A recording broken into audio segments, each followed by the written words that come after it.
വിട്ടിട്ട് വെച്ച് പഠിച്ചൂലാന്നോ? പുളിഞ്ചോട് ഉസ്മാനെ ചെറുക്കനെയും അന്നി ഓരോരുത്തർക്കാണ് ഞാൻ ട്യൂഷന് വിടുന്നത്. മാസ് ചോദിച്ചുമ്പോ ഓരോരുന്ന ഉത്തരം കിട്ടണോന്ന് കിട്ടാത്ത കൂടി പഠിപ്പില്ല. പക്ഷെ പണ്ടാറ ഓരോന്തൊക്കെ ഒരു മാജിക് ഉണ്ട്. ഓരെന്താ ബുദ്ധിക്കാടോ മാജിക് കാട്ടാന്? ഇങ്ങനെ ഒരു തോൽവി കൊമ്പക്കാട്ടിൽ ഉണ്ടായില്ല. അപ്പൊ ഞാനോ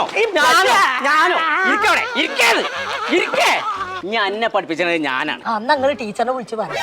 അതല്ല പറഞ്ഞത്. ആ ഞാൻ ചോദിക്കുന്ന ചോദ്യത്തിന് ഉത്തരം പറയുന്നുണ്ടെങ്കിൽ മാത്രം ഞാൻ പഠിപ്പിച്ചാൻ വിട്ടിട്ട് കാര്യമുള്ളൂ. പറയില്ലേ?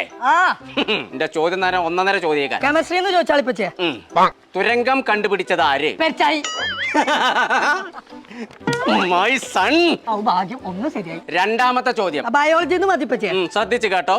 സ്വന്തം പേര് പറഞ്ഞ് നടക്കുന്ന പക്ഷി. കൊമ്പങ്ങാട് കോയ. കൊമ്പങ്ങാട് കോയാന്നോ? പക്ഷിയാണ്. ഈ പ്രീ ഫയർ ഗൂഗിളൊക്കെ പട്ടി കടിച്ചോണ്ടായ മതി. എന്നാൽ തന്നെ കുട്ടികൾ പഠിച്ചു. പട്ടി കടിച്ചതിന് പേര് അതിന് തന്നെയാണ് ഗൂഗിൾ പേ എന്ന് പറയാം.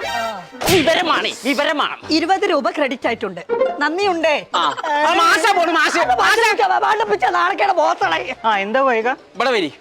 ഒരു കാര്യമുണ്ട്. Good evening sir. ഞാൻ ഒറ്റ ഒന്നാൾ തന്നാണ്ട് സാറേ. ചേട്ടാ സാറേ, ഇവൻ പഠിച്ചതും പുളിഞ്ചോട് ഉസ്മാന്റെ ചെറുക്കൻ പഠിച്ചതും ഒരേ മാതിരിയാണ്.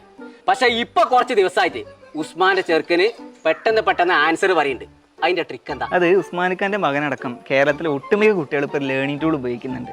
അത് ഉപയോഗിച്ച് 5 മിനിറ്റ് കൊണ്ട് പഠിക്കാൻ പറ്റും.